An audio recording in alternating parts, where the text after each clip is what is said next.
Почитуван драг колега Руслан, почитувани колеги, почитувани медиуми.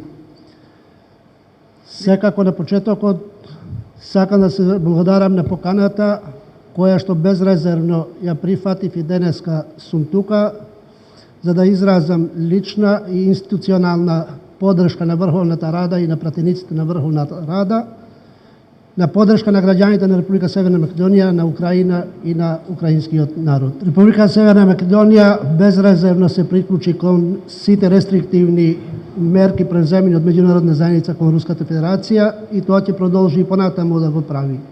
Истоветно, Република Северна Македонија се приклучи кон иницијативата на НАТО членките и на Европската Унија за финансиска и воена помош на Украина.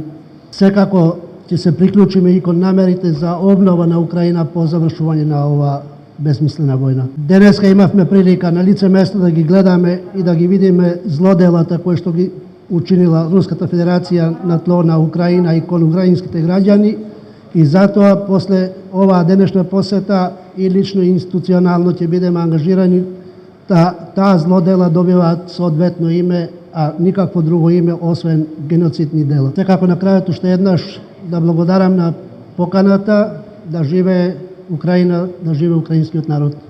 Благодарам.